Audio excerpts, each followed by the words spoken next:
A paz do Senhor, um bom dia, um bom domingo para você que mais uma vez nos acompanha aqui no canal da Igreja Assembleia de Deus Marcas do Evangelho para mais uma aula da Escola Bíblica Dominical. É com muita alegria que eu estou aqui para juntamente com você estudarmos a Palavra de Deus. E eu quero desde já pedir a você que nos acompanhe para que possa assim se inscrever no canal, caso não seja inscrito, que você possa já curtir também esse vídeo, compartilhar com outros amigos, irmãos, para que a palavra de Deus também possa alcançar também outras pessoas. Então que você possa nesta manhã estar sendo abençoado por meio desta lição, ok? Nós vamos estudar as lições desse terceiro trimestre de 2022. As nossas revistas são da Escola Bíblica Dominical da CPAD, a Casa Publicadora da Assembleia de Deus, e nesse trimestre nós estamos estudando sobre os ataques contra a Igreja de Cristo, a sutileza de Satanás nestes dias que antecedem a volta de Jesus Cristo. Quero dizer para você que não perca, em hipótese alguma, essas lições, que você possa assim estar fazendo um bom uso, aprendendo a palavra de Deus. Se você porventura não assistiu às aulas anteriores, que foram ótimas, você pode assim no canal estar disponível para que você possa fazer este estudo, rever esta aula. Mas quero dizer para você que nesse trimestre, que você possa tirar o máximo de proveito em não perder nenhuma lição, e Deus certamente estará falando com você, ajudando para que você possa caminhar neste mundo em trevas por meio da palavra, pelo aquilo que a palavra de Deus vai falar com você por meio destas lições. Eu sou o pastor Elias Teodoro e estarei nesta manhã juntamente com vocês para juntos aprendermos a palavra do Senhor. Ok? Vamos então, antes de iniciar, fazermos uma oração e dar prosseguimento a este estudo.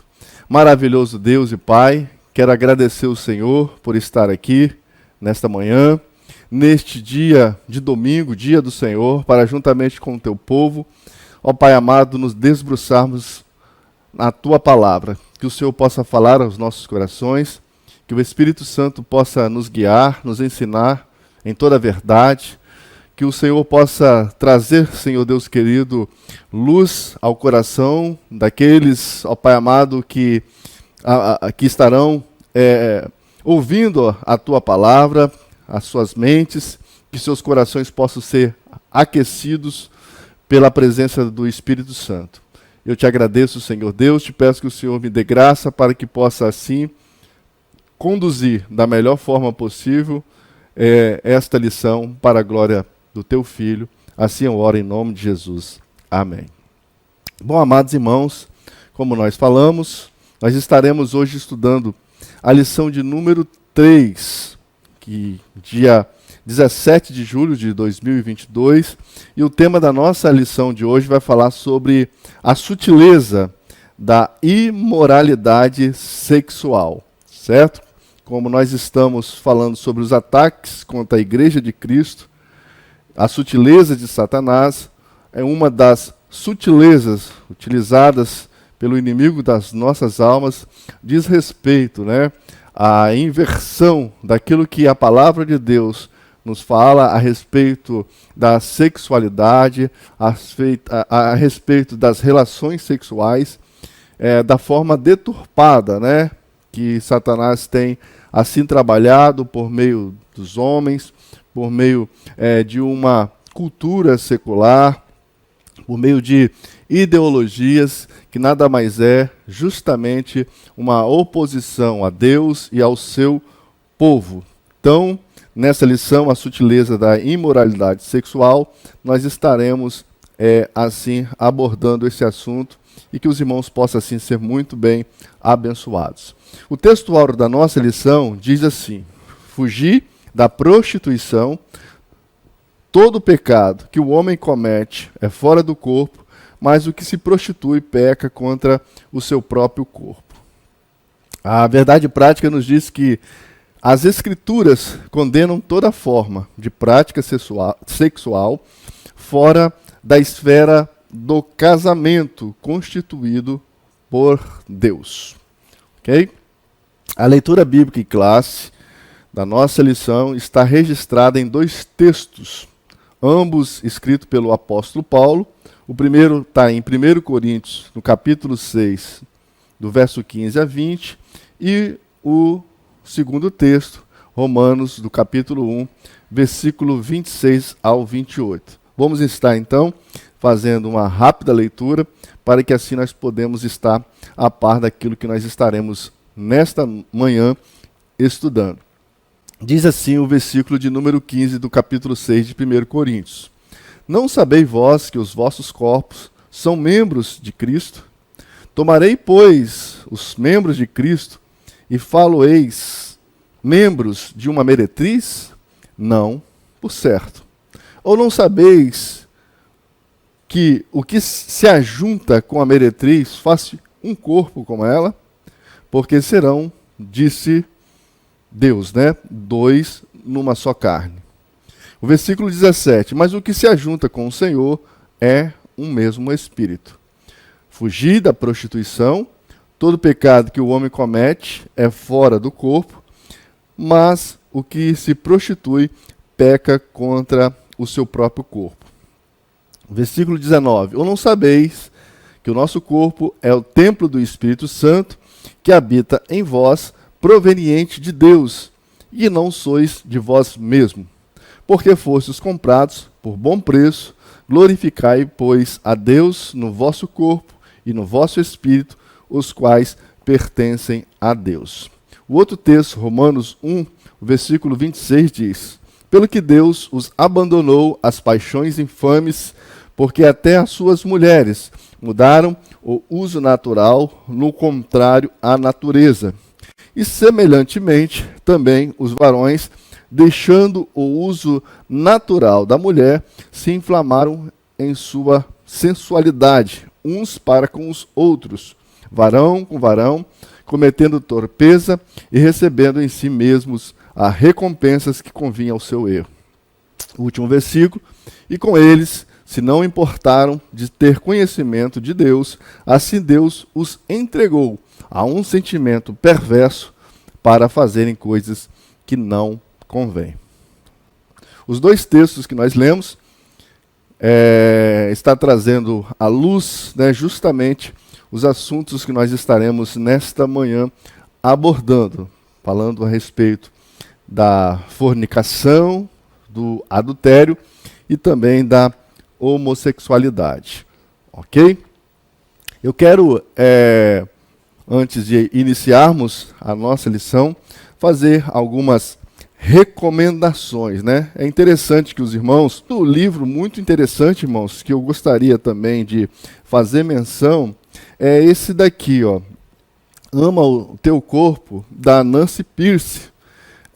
Boa parte, né, daquilo que nós vamos falar nesta manhã, eu usei, né, este livro. Ele foi publicado ano passado pela CPAD, tá, 2021.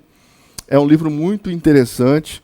É interessante que os jovens leem esse livro.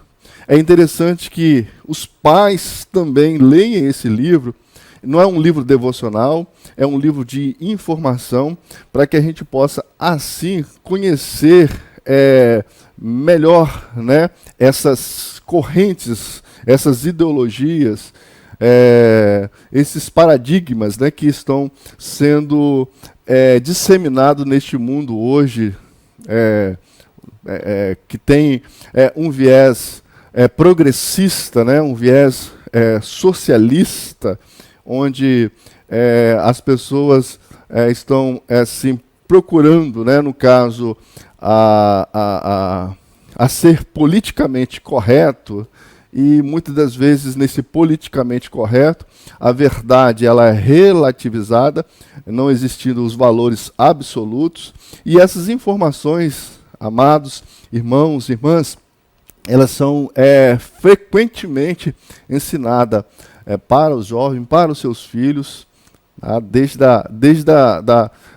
Do ensino fundamental, os jovens, as crianças, eles estão sendo expostos a esse ensino, e a gente como pais, a gente deve procurar saber destas coisas, porque o mundo que hoje eles vivem é um mundo totalmente diferente daqueles que a gente viveu, né? Hoje a tecnologia, a internet, ela conecta, né, de uma forma muito grande as pessoas, ao mesmo tempo que serve para o bem, ela também tem os seus perigos. E nós, como pais, como servo de Deus, é interessante que a gente conheça estas coisas para que a gente possa assim cuidar, né, para que os nossos filhos eles não entrem em caminhos que sejam de perdição e de morte, ok?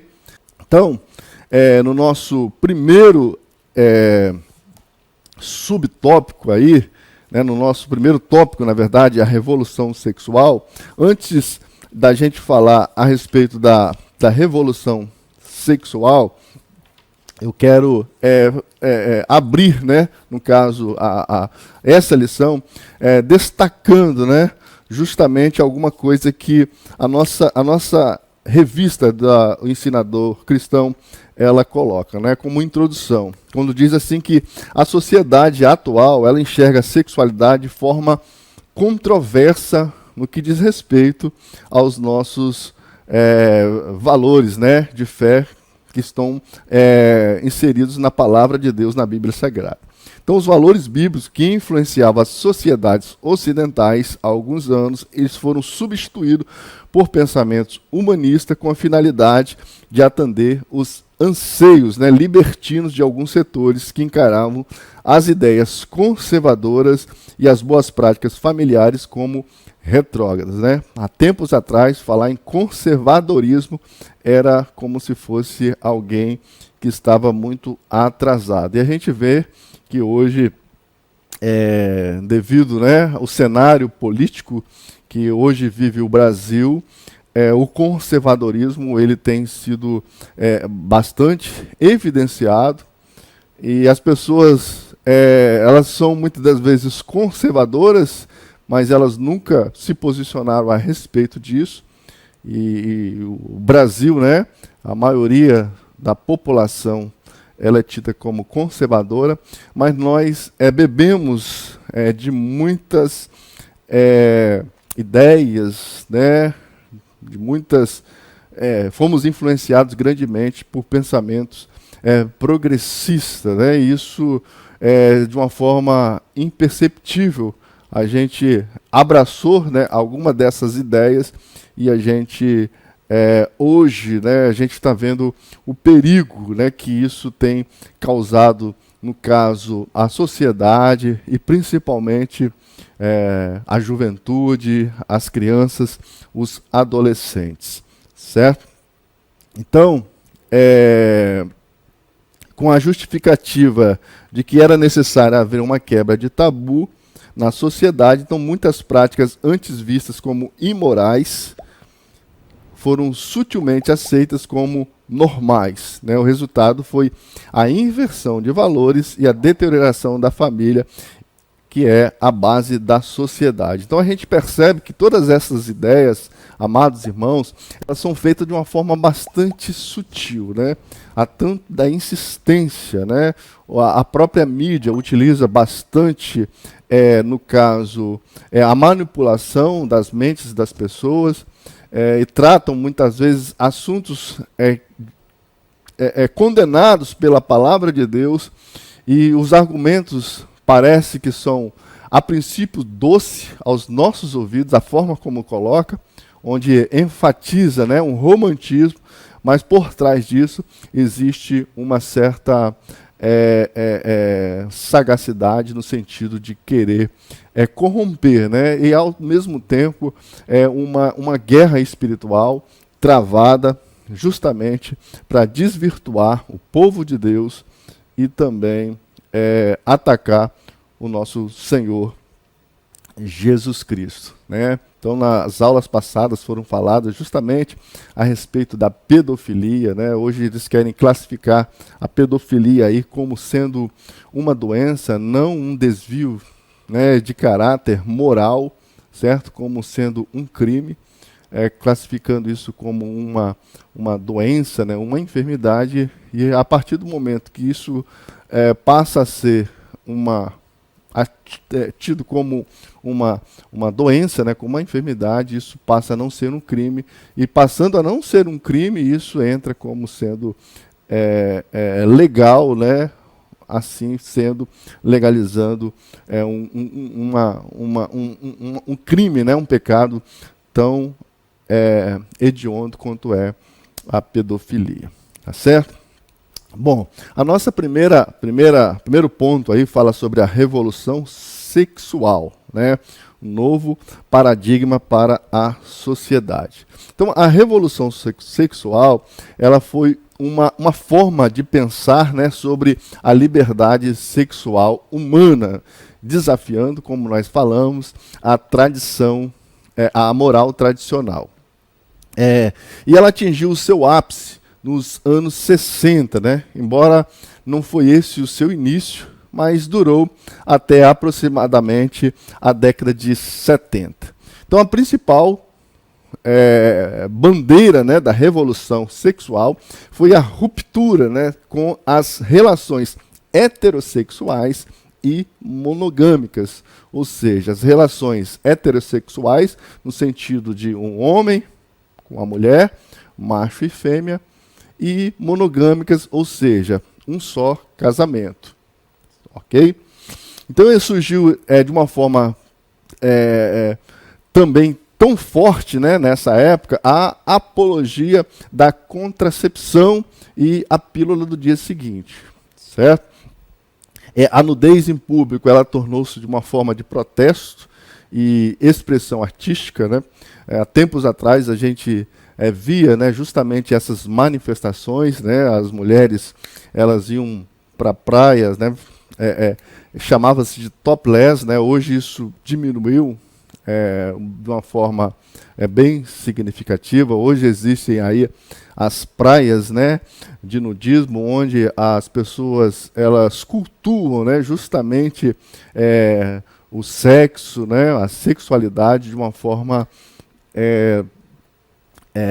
contrária ao que está estabelecido na palavra de Deus. E todas estas coisas elas surgiram justamente, né, principalmente com o movimento dos jovens chamados os hippies, onde dizia que toda forma alternativa de sexualidade ela era aceitável, né? O aborto também ela teve uma forte defesa. Essa revolução sexual ela provocou. Então, de acordo aí com o David Allen, a revolução sexual foi o momento em que a sociedade saiu do armário, né, em relação ao sexo antes do casamento, a masturbação, as fantasias eróticas, a pornografia e a sexualidade. O mundo passou a ter em evidência de uma forma maciça, né, todas estas informações, todos esta propaganda em relação a esses assuntos. Enfim, prevaleceu o entendimento de que se deveria mudar, né, a natureza dos homens, mudar a natureza das mulheres e mudar a natureza da relação entre homens e mulheres. Nada diferente do que a palavra de Deus nos diz, como nós lemos na nossa leitura aí, em Romanos, né, escrita pelo apóstolo Paulo, inspirado pelo Espírito Santo, onde os homens, né, eles mudaram a natureza dos homens, mudaram a natureza das mulheres e passaram a se relacionar de uma forma não determinada por Deus por meio da sua palavra. As principais características da revolução sexual foi o fim do casamento, certo? O fim da família tradicional. Olha que isso foi levantado na década de 60, né? E isso se estende até hoje, né? A gente pode ver justamente o povo, né? O meio secular, justamente hoje, banalizando aí o casamento, a família tradicional, o fim da monogamia, né? O aborto, a propaganda, né, do puro amor, a facilitação do divórcio, a aceitação do adultério, a pedofilia, o incesto e a zoofilia, né, que é justamente a relação sexual, né, entre o humano e os animais. Então, a gente vê que é uma coisa terrível, né, é uma abominação, e certamente sobre tais pessoas, a palavra de Deus diz que Deus ele trará sim o seu juízo. Então, a intenção da revolução sexual foi sempre trazer, né, um modelo, né, de transformação das relações humanas, nas relações do casamento e também da família. A gente observa também que a revolução sexual, ela também procurou a instrumentalizar o sexo na política. Então, quando nós falamos de sexo, nós podemos pensar na sua finalidade fisiológica, né, no sentido de procriação, no sentido também de prazer dentro do casamento, e também falamos de sexo também muitas vezes na sua finalidade material, né? A finalidade fisiológica, aquela estabelecida por Deus, a finalidade material, aquela que estabelecida no caso pelos homens, né, onde o prazer ele é trocado por dinheiro, ou seja, pela prostituição, certo? E muitas vezes isso ocorre não somente a prostituição, né, a troca de sexo por dinheiro, não somente entre pessoas que não são casadas, né? Até mesmo no casamento existem atitudes que podemos classificar de sendo atitudes de prostituição. Quando a mulher, o homem, né, ele se deitam, né, cede-se, né, sexualmente um ao outro com uma finalidade material, né, querendo uma compensação nisso tudo, e não por simplesmente por amar o seu parceiro, por se doar ao seu parceiro, né, pelo seu compromisso, né, de marido e de esposa. Então, todas estas questões também a gente podemos classificar aí também como uma forma de prostituição. Mas isso não termina aí, né? A pretensão da revolução sexual era usar o sexo também como um propósito político, né? Isso a gente percebe claramente dentro da nossa cultura atual.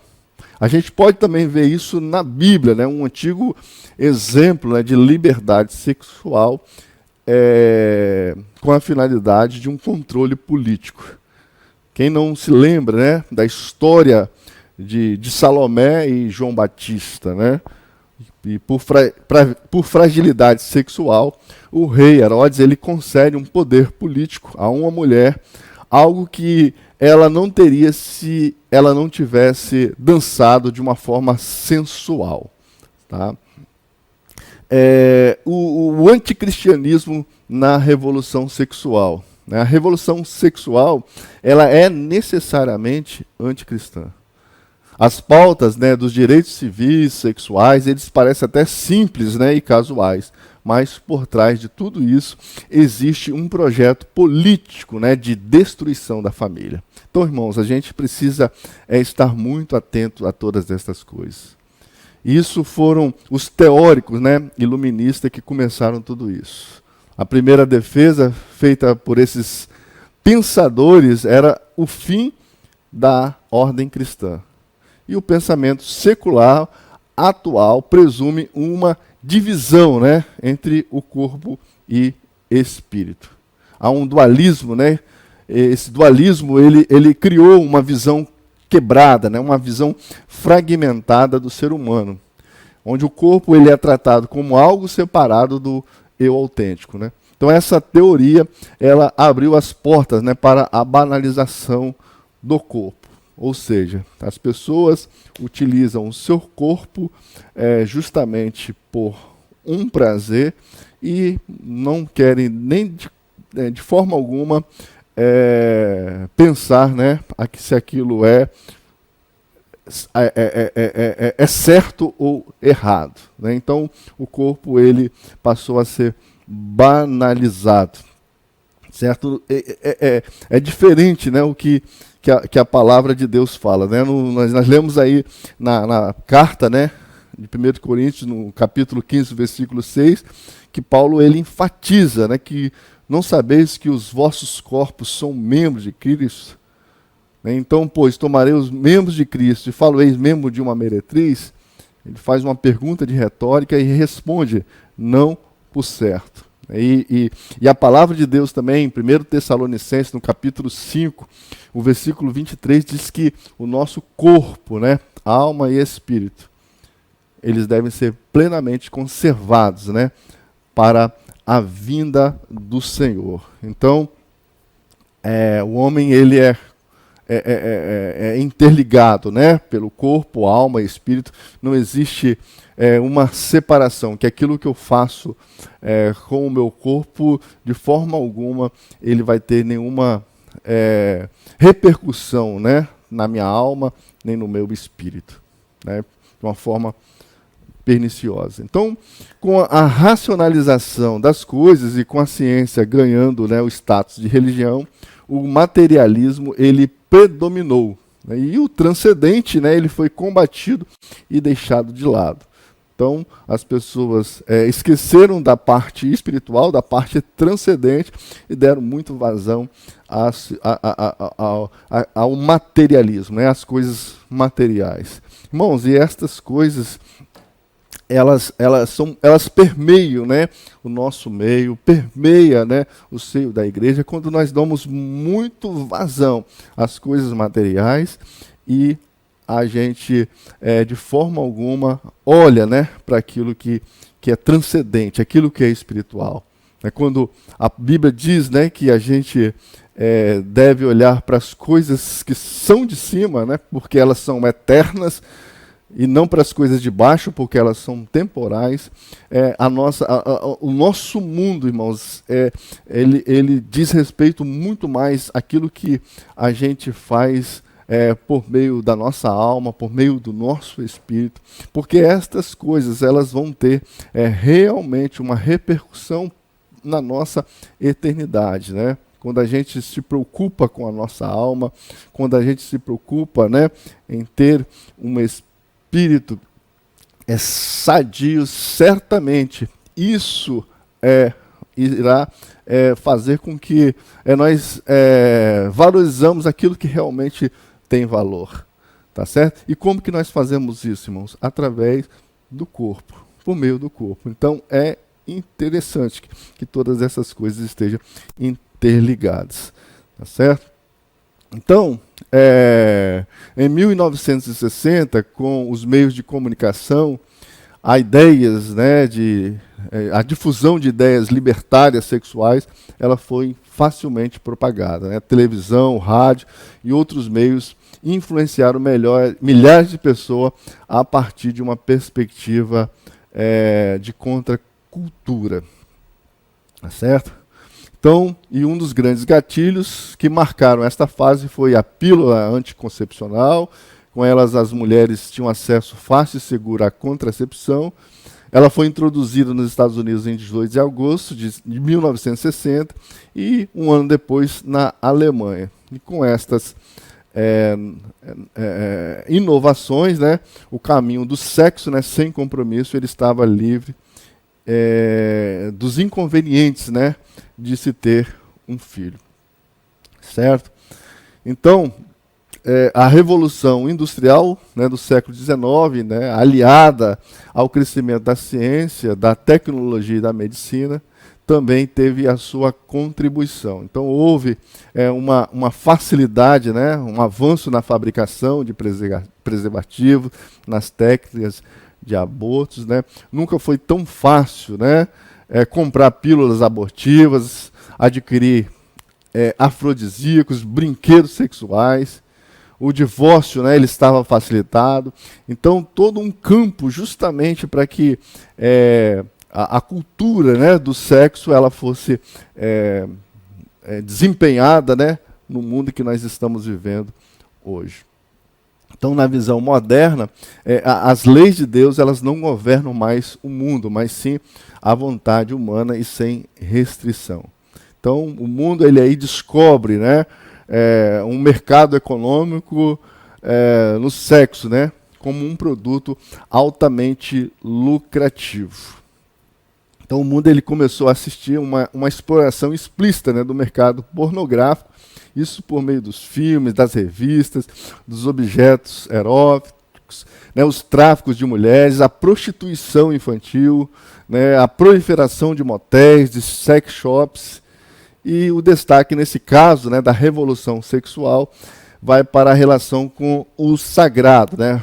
Aí rompendo, né, no caso, o conceito de virgindade, o conceito de pureza, de castidade, e com a família destruindo aí os padrões, né, as noções tradicionais da família. Tá? Logo depois, como nós falamos, surge aí a cultura hippie, né, onde eles rejeitam o patriotismo, o cristianismo e a família, né, a defesa do país. Então todas essas coisas vêm de uma forma bastante avassaladora nessa década. A gente percebe, irmãos, que a gente está vivendo os últimos dias, né? E as coisas não são piores do que são justamente por causa da Igreja do Senhor, por causa do Espírito Santo. Então, o dia que isso tudo, né, for retirado, né, o Espírito Santo, a Igreja do Senhor, certamente este mundo virá um caos, né, em termos morais, em termos éticos, em termos espirituais. Certo? Então, que Deus tenha misericórdia de nós. Tá?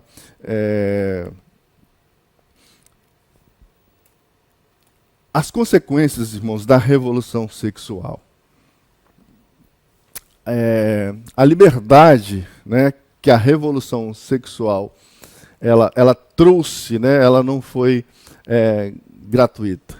Houve uma glamorização do uso de drogas, muitos morreram, né, de overdose, tornaram-se aí dependentes, tiveram ataques, né, psicóticos, deixaram filhos órfãos com pais vivos e pais vivos com filhos mortos.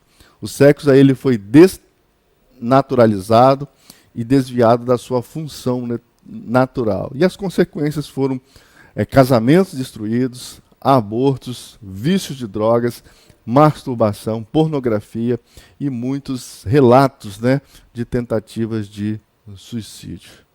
Acrescentando a isso a desvalorização da mulher e depressão agravada, né, por inúmeros relacionamentos infelizes, sem fidelidade, sem amor verdadeiro, a propagação de doenças, né, sexualmente transmissíveis, também uma maior busca pelo aborto devido às gravidezes precoces. Né?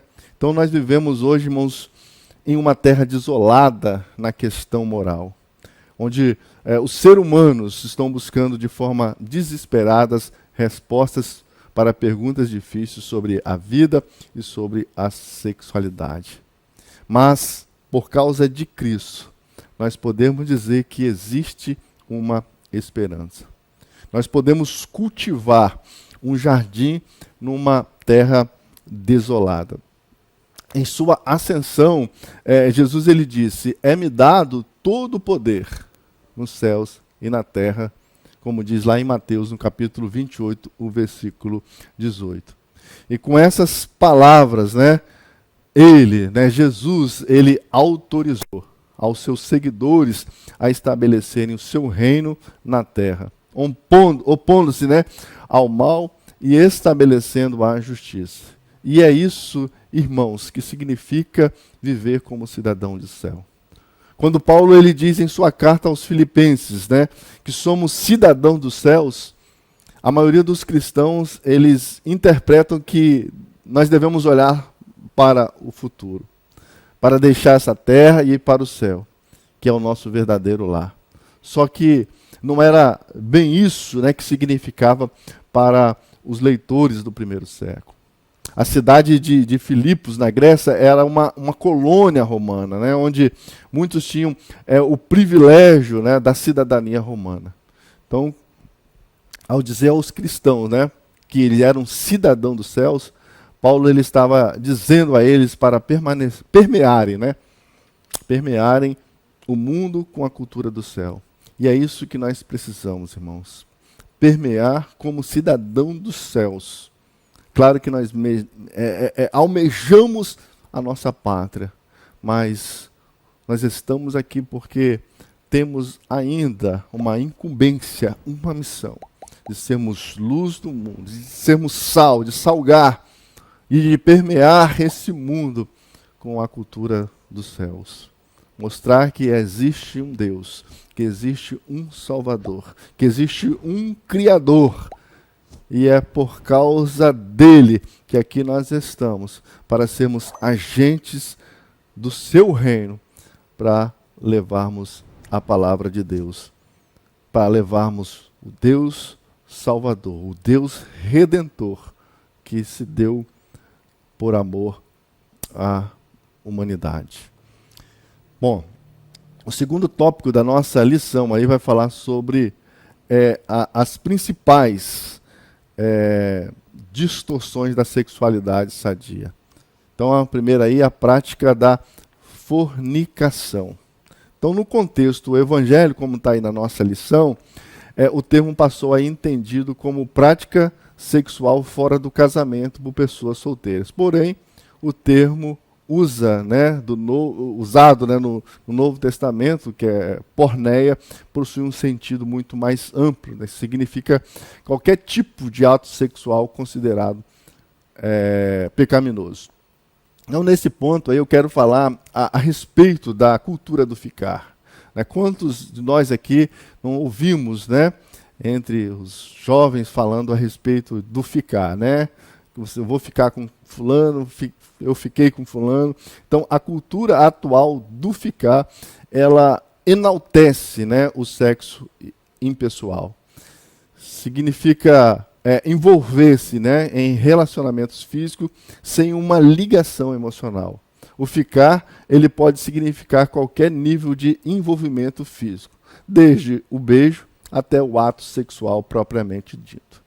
Então, segundo as regras do jogo aí, né, da cultura do ficar, você não deve envolver-se, né, emocionalmente.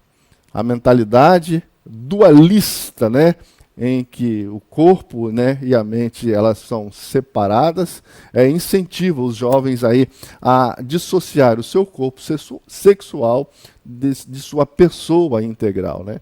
Então desvaloriza o corpo e retira a profundidade moral e emocional dos relacionamentos. Então é um relacionamento casual, né, onde a pessoa ela se aproveita, né, de tal pessoa de tal forma para satisfação dos seus desejos, sem tão poucos, utilizando o corpo, né, da pessoa, sem tão pouco tendo nenhuma relação emocional. Então, para os adeptos aí da cultura secular, né, o sexo ele é considerado uma atividade puramente recreativa que pode ser desfrutada sem qualquer vestígio de amor ou compromisso. O que importa nesse caso aí é o consentimento, como se simplesmente concordar, né, em fazer alguma coisa torna isso como correto.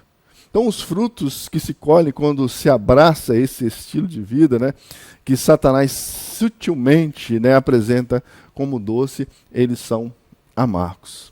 Os resultados disso, irmãos, são suicídio, depressão, vícios, o ocultismo, a pornografia, a violência, a degeneração social, o aborto e a morte. Então, o fundamento da moralidade sexual bíblica é uma visão notavelmente elevada, né, da criação. Então, quando Paulo ele argumenta, né, contra a imoralidade sexual, como que ele faz? Ele denigre o prazer sexual? Não, mas ele exalta o corpo. O texto que nós lemos, Paulo ele diz assim: não sabeis vós que os vossos corpos são membros de Cristo? O raciocínio de Paulo para a moralidade sexual é que seu corpo tenha a dignidade de ser um membro do corpo de Cristo. Ou seja, o lugar da presença de Cristo na terra por meio do seu corpo. Então, Paulo, ele diz algo verdadeiramente espantoso, né, dentro dessa abordagem na carta. Né? Ele diz bem assim: o vosso corpo é o templo do Espírito Santo. O templo, irmãos, era um espaço sagrado onde as pessoas iam para encontrar-se com Deus. Então, de uma maneira assim surpreendente, esta passagem está dizendo que o seu corpo é o lugar onde as pessoas encontrarão Deus. Então, que o seu corpo seja um lugar pelo qual as pessoas também encontrarão Deus. Que você seja um templo onde as pessoas que chegarem até vocês, elas possam encontrar Deus. Seja aonde que ele for. Que não seja somente na igreja, mas em casa, nas suas relações. Você que é casado, né, que a sua esposa, né, ou que o seu esposo, por meio do seu corpo, possam assim encontrar Deus. Que as pessoas com quem você lidar, né, elas possam ver em você, por meio do seu corpo, a presença de Deus. A homossexualidade, uma contradição aí da ordem natural. Tá? Os cristãos que têm a Bíblia, né, como a sua única regra de fé, compreende que a homossexualidade como um comportamento adquirido e não como um determinismo biológico. Né? A ciência tenta, né, de qualquer forma, procurar, né, um gene da homossexualidade, como se existisse, né, um meio termo ali, né, no caso do sexo, né, macho e fêmea, existisse também aquele que determinava a homossexualidade, como sendo uma função genética, né? Isso vindo da genética humana da pessoa, dela ser homossexual. E de forma alguma, e cada vez mais que vão se aprofundando, eles não conseguiram encontrar esse gene da homossexualidade.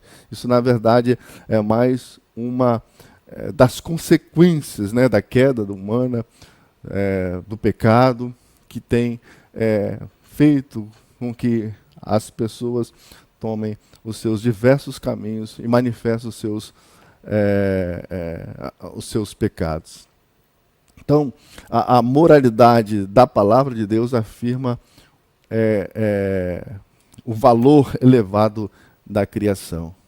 A teoria, né, de gênero, né, pós-moderna não fundamenta a sua identidade com base na sua biologia, mas na mente. Ou seja, ele diz que você é o que você sente. Se você sente que é uma mulher, você, sendo homem, né, sendo macho, né, você será.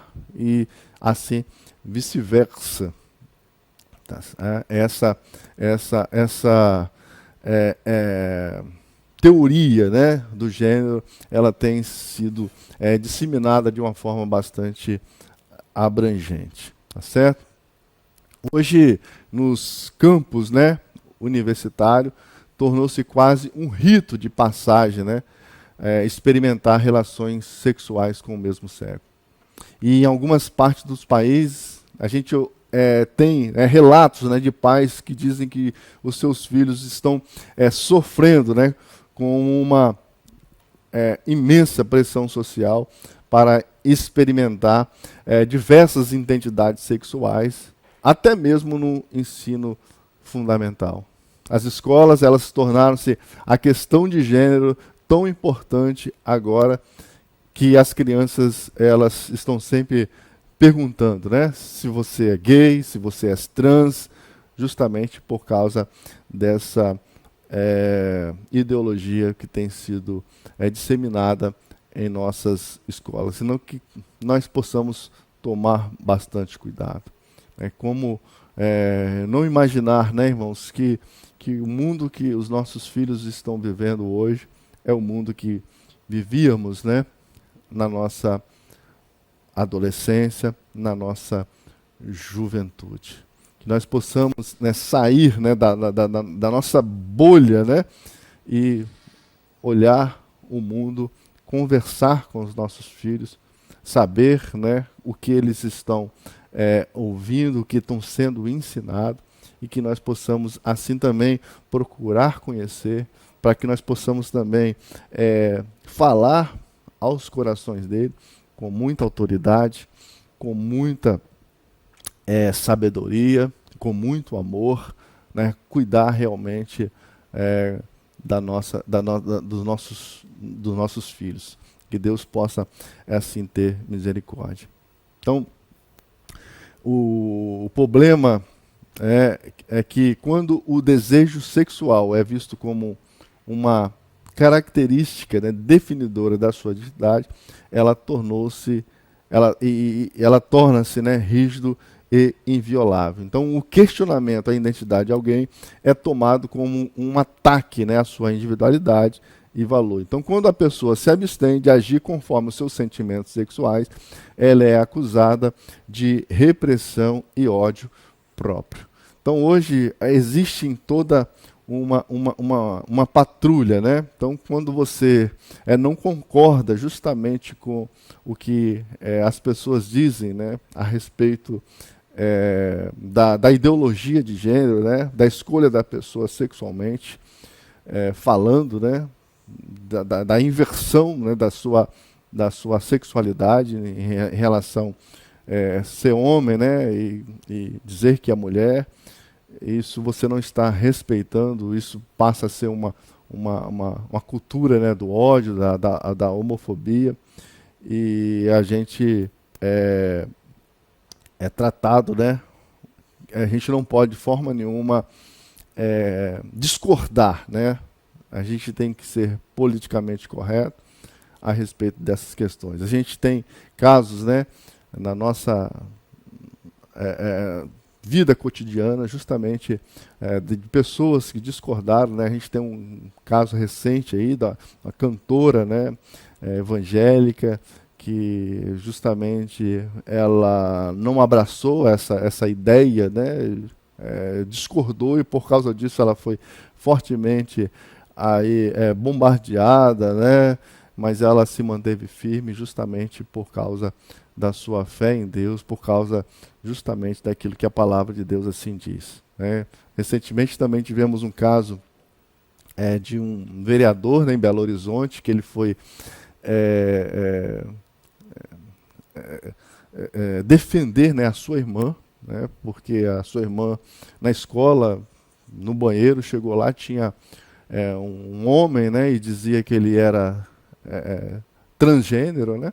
E ele se sentia mulher, e por causa disso ele estava usando um banheiro feminino. Ele foi e não aceitou isso, né? Levou para a escola, levou para as autoridades, e por causa dessas coisas classificaram ele como um transfóbico, né? Aquele que tem ódio, né, das pessoas que tem, no caso, a sua preferência, a sua definição, né, a respeito da sua sexualidade, conforme aquilo que que ele pensa, não pela sua forma biológica. Então o mundo está nessa situação, irmãos, e que nós temos bastante cuidado em relação a isso aí.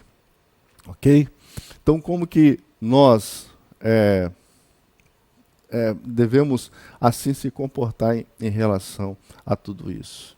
O homossexual, ele não é menos humano do que os outros, né?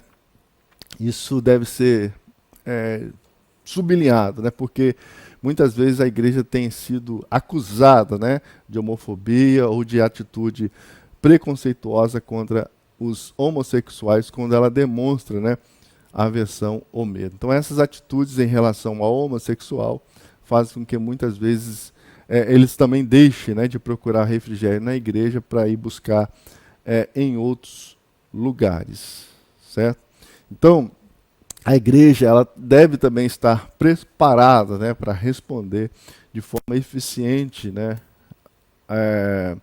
ao desafio do avanço sexual em nosso meio. Então, nesse caso, não se trata, né, apenas de um trabalho de natureza apologética, né, de defesa do que é aquilo que está na Bíblia, mas também de um lugar também de refúgio para aqueles que lutam contra a prática homossexual. Terceiro, a igreja ela deve assim acentuar, né, em nossas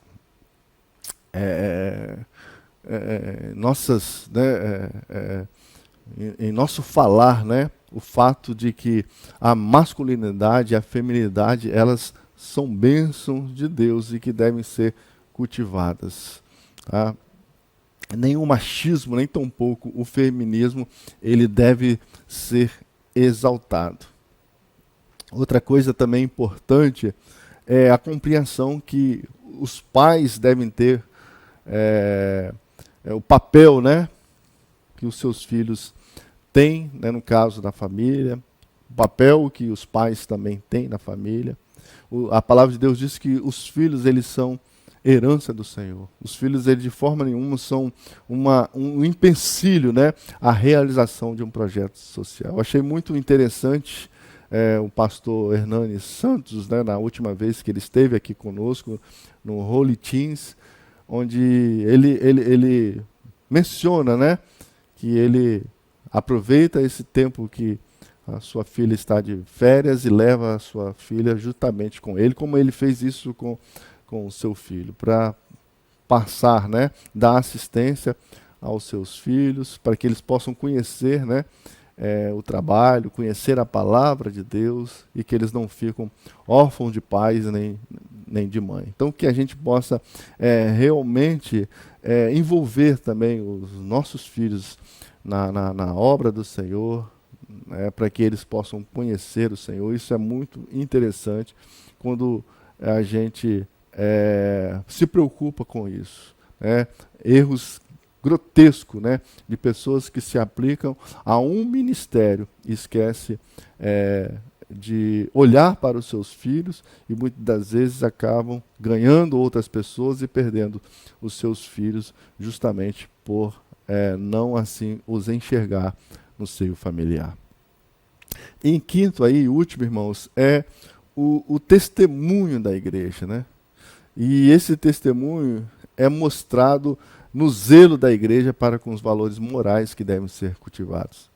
A igreja ela não pode se mundanizar e perder o seu testemunho diante da sociedade, pois de outra forma jamais ela conseguirá alcançar aqueles que precisam de ajuda espiritual. Uma igreja mundana que deixou de ser sal, ela não conseguirá alcançar aqueles que dela precisam, e isso inclui os homossexuais, certo? Então nós precisamos, irmãos, mais do que tudo sermos sal, mais do que tudo sermos luz, que as nossas palavras elas sejam também acompanhadas pela evidência do poder de Deus. Assim como Paulo, ele diz que ele não foi ter com aqueles crentes ali em Coríntios em sabedoria de palavras, mas em manifestação em poder de Deus. A nossa palavra, ela tem que ser acompanhada do poder do Espírito Santo. Que nós possamos buscar a presença de Deus, mas que nós procuramos também ser cheios do Espírito Santo. Uma vida cheia do Espírito Santo, irmãos, é fundamental para os crentes nesses últimos dias. É isso, irmãos, que vai determinar a nossa fé, é isso que vai determinar se ficaremos de pé ou não. Que nós possamos buscar, né, essa graça de Deus por meio da sua palavra, por meio da oração, né, por meio da prática, irmãos, do jejum, da busca incessante pelo Senhor. De forma alguma nós conseguiremos permanecer de pé diante de tantos esses ataques se nós não tivermos o poder de Deus sobre as nossas vidas. E Deus nos deu isso, irmão, para que possamos assim se apossar, né, dessa graça, quando o nosso Senhor Jesus ele foi assunto ao céu, né? Quando ele foi para o Pai, né? Ele disse que ele não nos deixaria órfãos, mas que ele enviaria o Consolador, o Paracleto, para que estejasse conosco todos os dias. E é por causa dessa presença do Espírito Santo é que o mundo não é pior do que está. Porque sem o Espírito Santo, sem a presença da igreja guiada pelo Espírito Santo, certamente esse mundo estaria em uma situação catastrófica, caótica. Que Deus tenha misericórdia de nós. O Senhor, ele é tão assim, sábio, né? Que sabe que nós precisamos do Espírito Santo, que antes dele enviar, né, o seu povo para pregar, para testemunhar, ele disse para que vocês ficassem em Jerusalém, para que vocês fossem revestidos de poder. E quando o crente ele está cheio de Deus, cheio do Espírito Santo, ele não teme nem o mal e não teme nem a morte, né, como diz o hino da harpa cristã. Concluindo, irmãos, a nossa lição. E antes de concluir, certo? Eu quero dizer que você agora tem um espaço para abençoar a obra de Deus, para ofertar, para dizimar, para fazer o seu voto, para ajudar, né, no projeto da igreja, dos 1000 valentes, para que a gente possa comprar o terreno onde nós estamos hoje. Certamente Deus estará abençoando a sua vida e que você possa fazer isso com muito amor e com muito liberalidade. Amém?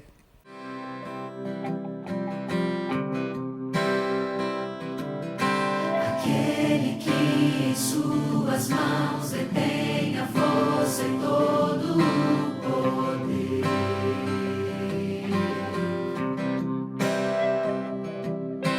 Aquele que promete a vida eterna a todo que nele crê.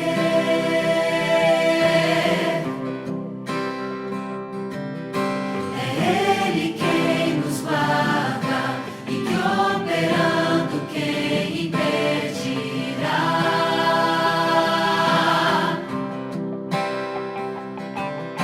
A guarda de Israel, clamamos, ouça nossa voz aqui. Reina em nós, venha a nós seu reino.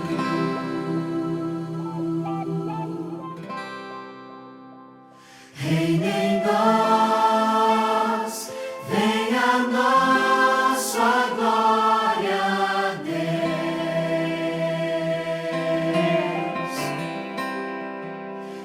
seja o centro, seja tudo a todos nós.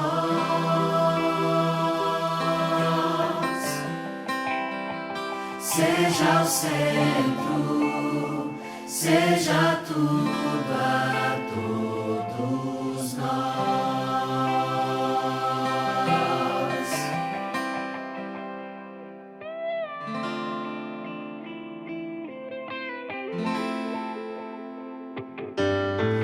Aquele que em suas mãos detém a força e todo o poder.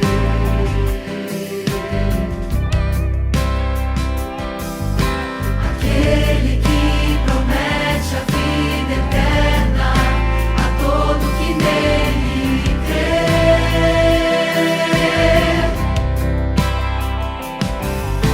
É Ele quem nos guarda e que operando quem impedirá.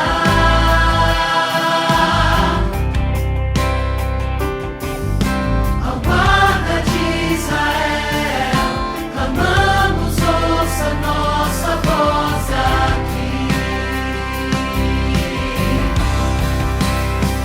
Reina em nós, venha a nós seu reino.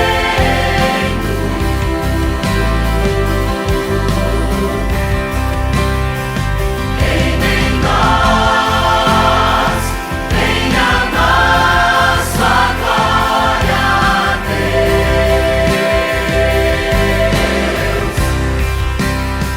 Seja o centro, seja tudo a todos nós.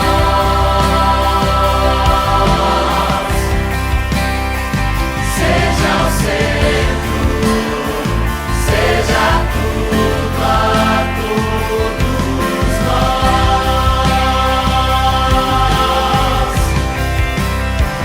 Venha em nós, venha a nós seu reino.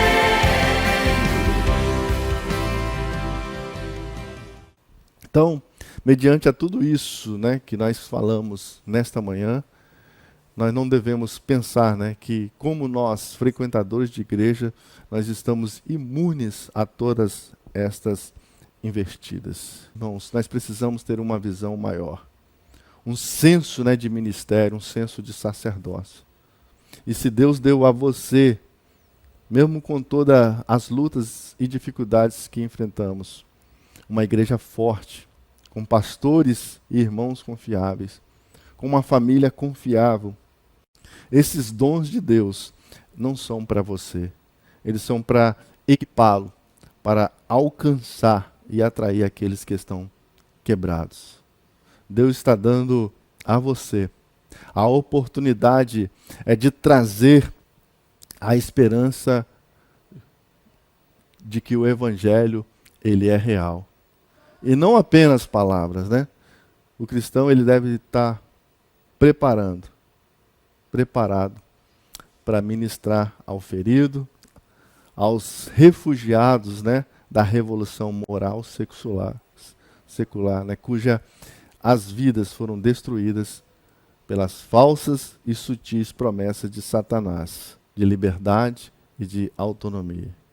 Então, para isso, como nós falamos, nós precisamos ser cheios do Espírito Santo.